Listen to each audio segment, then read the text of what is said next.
আমাদের শিক্ষকদের দাড়ি ধরে তাকে আঘাত করা হয়েছে, কারো মাথা ফাটানো হয়েছে, কারো বা পুলিশ বক্সে নিয়ে তাকে থাপ্পড় লাগানো হয়েছে। এত বড় স্পর্ধা 2024 সালের 5 আগস্টের পরে কোন সরকার দেখাবার ক্ষমতা বাংলাদেশে রাখে না।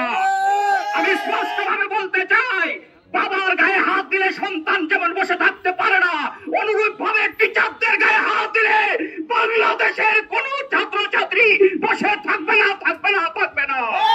পুষ্টি ফুটে ওঠার আগেই টিচারদের যৌক্তিক দাবি মেনে নেওয়ার জন্য সরকারকে আহ্বান জানাচ্ছি। সরকারি শিক্ষা ব্যবস্থায় আমাদের অবদান যেখানে 70-90% সেখানে শিক্ষকদেরকে আমাদেরকে যেন অন্যায় করা হয়, অযৌক্তিকভাবে আমাদের দাবি হলো অযৌক্তিক। সেই শিক্ষা উপদেষ্টা আমাদের নেতৃবৃন্দের সাথে একটা সমঝোতায় পৌঁছে যে আপনাদের কি দাবি দেওয়া আছে আপনারা বলেন।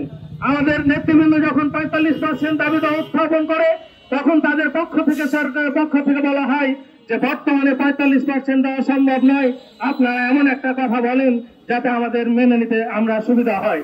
তারই অংশ হিসাবে বর্তমান নেতৃবৃন্দ দেলোয়ার হোসেন আজিজি স্যারের নেতৃত্বে যে আন্দোলন গড়ে উঠেছে, ওনারা 20% বাড়ি ভাড়ার দাবি করে এবং এই 20% আগামী 10 অক্টোবরের মধ্যে যদি প্রজ্ঞাপন জারি না হয় তাহলে 12 অক্টোবর থেকে লাগাতার কর্মসূচি ঘোষণা করবে বলে ঘোষণা করা হয়।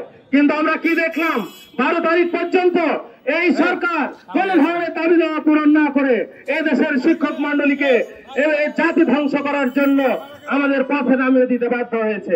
সরকার আর উপদেষ্টাকে জানাতে চাই, আজকে রাষ্ট্রীয় শিক্ষা ক্ষেত্রে রাষ্ট্রীয় পৃষ্ঠপোষকতার অভাবে আজকে এই বাংলাদেশের শিক্ষার বেহাল দশা। রাষ্ট্রীয় ক্ষেত্রে শিক্ষার পৃষ্ঠপোষকতা না থাকায় আজকে বাংলাদেশের শিক্ষক সমাজকে রাস্তায় নামতে হয়েছে। এই রাস্তায় নামা শুধু শিক্ষক সমাজের দায় নয়, এটার কারণে রাষ্ট্রের শিক্ষা ব্যবস্থার মূল মেরুদণ্ড ধ্বংস হচ্ছে।